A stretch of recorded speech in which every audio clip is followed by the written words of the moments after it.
Hello everyone, এটা হচ্ছে কোণার্ক মন্দিরের ছবি বা আমাদের ভিডিও। তো কোণ অর্থ অ্যাঙ্গেল আর অর্ক অর্থ সূর্য, এই দুটো মিলে হচ্ছে কোণার্ক মন্দির।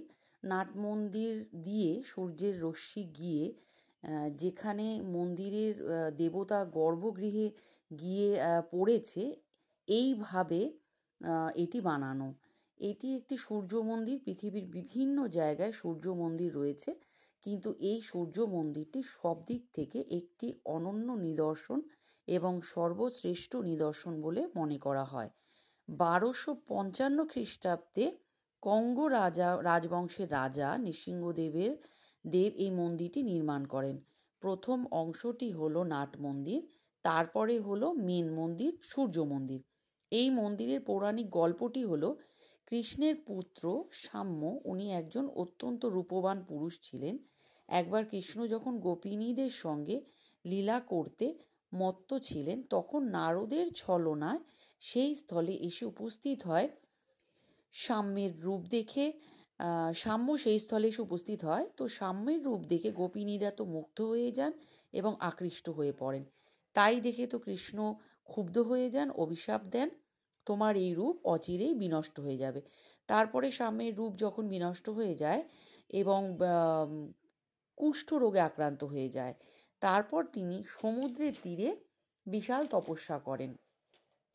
সেই তপস্যাতে সম্ভবত সূর্যদেব তারপরে তার রূপ ফিরিয়ে দিয়ে আর এই মন্দির প্রতিষ্ঠার জন্য আদেশ দেন।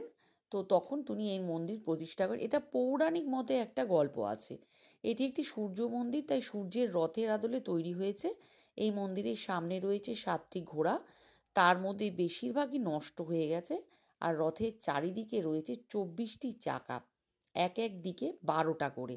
প্রত্যেক মাসে 2টি করে পক্ষ, কৃষ্ণপক্ষ এবং শুক্লপক্ষ, তাহলে 12 মাসে 24টা পক্ষ। সেই হিসেবেই এক এক দিকে 12টি করে চাকা। প্রত্যেকটি চাকাতে রয়েছে 8টি করে স্পোক। মনে হয় চাকার ভেতরে যে দণ্ডগুলো, মানে চাকার ভেতরে যে ডান্ডার মতন, লাঠির মতন দেখতে একটা দণ্ড আছে, ওগুলো। এটা নির্দেশ করে দিনের 24 ঘন্টাকে 3 ঘন্টা করে 8 প্রহরে ভাগ করা হয়। আর চাকার মাঝখানটাকে সূর্যরশ্মির কেন্দ্রবিন্দুকে নির্দেশ করে। ভারতবর্ষের যন্তর মন্তরের পরে কোণার্কের সূর্য মন্দির হচ্ছে এমন একটি জায়গা যেখানে সময়, দিন, মাস, বছর নিখুঁতভাবে ফুটিয়ে তোলা সম্ভব হয়, কোনো রকম আধুনিক যন্ত্র ছাড়াই। এই চাকার মধ্যে বিভিন্ন মূর্তির কাজ খোদাই করা আছে। আর দশাবতার বিভিন্ন দেবদেবীর মূর্তি এই মন্দিরে কিন্তু কোনো দিনও পুজো হয়নি। এই মন্দিরে পুজো না হওয়ার পেছনেও আরেকটা গল্প আছে, সেটিও একটি বিশাল বড় গল্প। ওই যে রাজা গঙ্গ যে এই মন্দিরটি তৈরি করেছিলেন, সেই রাজা একটি সময়সীমা নির্ধারণ করে দিয়েছিলেন কর্মচারীদের, কারিগরদেরকে, যে এই সময়সীমার মধ্যে তোমাদেরকে মন্দিরটা তৈরি করে শেষ করতে হবে। কিন্তু সেই সময়সীমার মধ্যে না হওয়ায় উনি খুব ক্ষুব্ধ হয়ে যান।